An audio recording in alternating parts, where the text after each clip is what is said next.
This is the Barbados Today afternoon news for Tuesday, March 20th. Thank you for joining us. I am Mary-Claire Williams.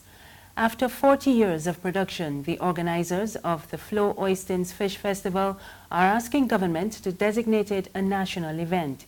The announcement came this morning from the Deputy Chairman of the Festival Committee, Don Carter, during the press launch. It opens on Sunday with a church service at the Christchurch Parish Church. Carter said the committee is hoping to put the plan to government so that the event can be subsidized. Funding and Partner Relations Coordinator Alex MacDonald expanded on the rationale behind the national designation. One of the things that we are moving to is not necessarily being dependent on government to run the festival. It's not being dependent on government for 40 years to run the festival. But what we are hoping for is that the designation be given so that you're able to access some of the resources in terms of not having to pay for some of the infrastructural things. And also to make sure that there are some mandates given about how the festival is treated as it relates to blocking off roads and so on.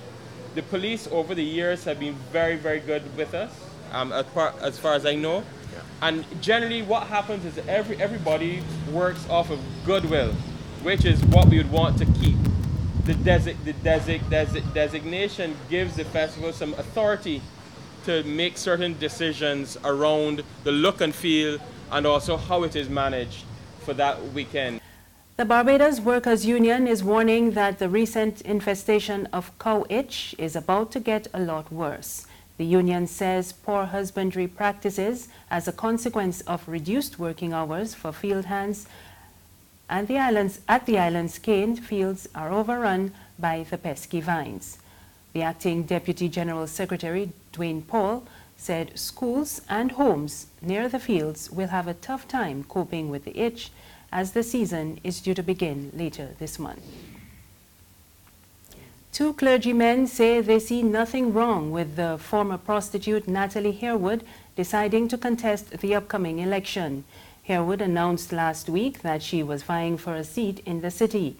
Chairman of the Barbados Christian Council, Reverend Canon Noel Burke, told Barbados Today that despite her profession, Natalie has a right, like any other citizen, to run for office once she meets the criteria.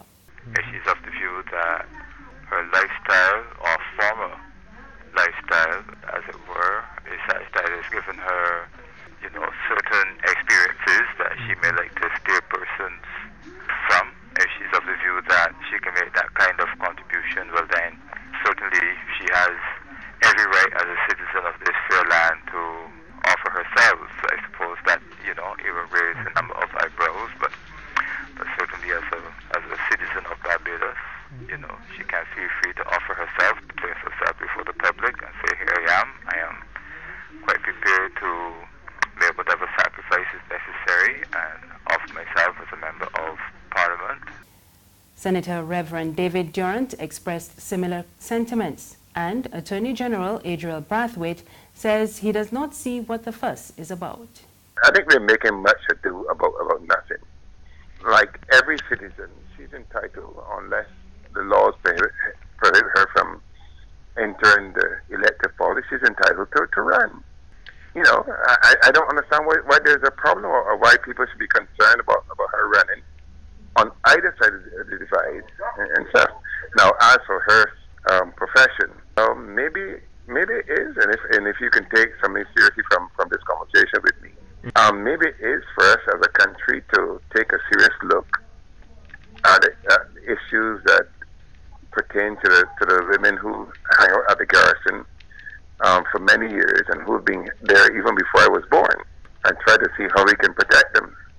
So maybe that's her agenda, that she wants to protect people like her. Then she might have a point in terms of that. That we should look and recognize that as a country that that there will always involve people like her, and that they have a right to be protected under our laws.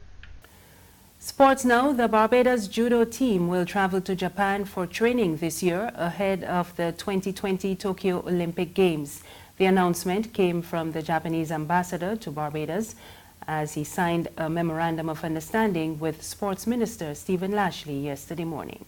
The Ministry of Foreign Affairs of Japan will, within its framework of sports diplomacy, invite several coaches and athletes of the Barbados Judo Association to Japan during this year.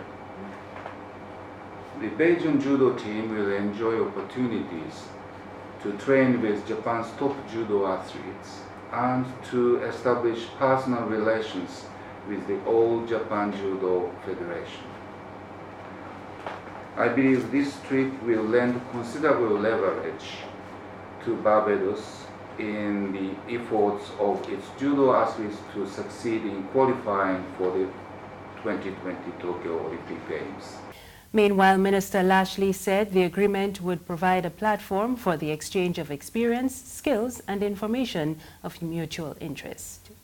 Our collaboration to date has encompassed official development assistance and has been in areas relative to small island developing states, climate change, and disaster mitigation, as well as in the area of technical cooperation, scholarships and training, and high-level visits.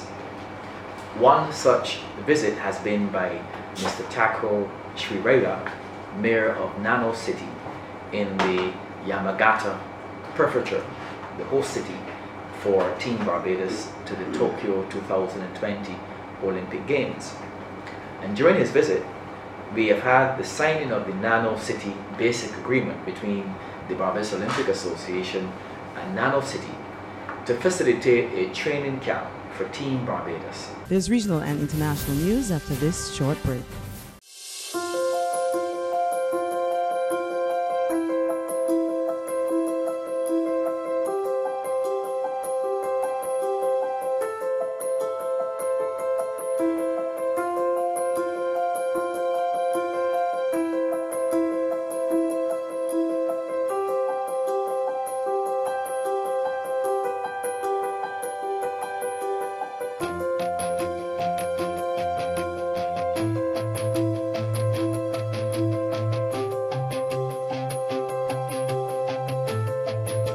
Barbados Today, news you can trust. Thank you for staying with us. We're back with news from the region. Antigua and Barbuda says it intends to repay in full a $118 million loan from the International Monetary Fund. The loan was granted nearly 8 years ago to support the government's economic recovery plan. Last September, St. John's was refused a moratorium on the debt in the wake of Hurricane Irma. Prime Minister Gaston Brown said at the time that the island had only $13 million outstanding, and 2 weeks ago, government made an $8 million payment to the IMF. Brown's statement comes ahead of Wednesday's general election. And on the international scene, authorities in the U.S. are investigating whether a parcel bomb that exploded at a FedEx depot in Texas today is connected to a suspected serial bomber.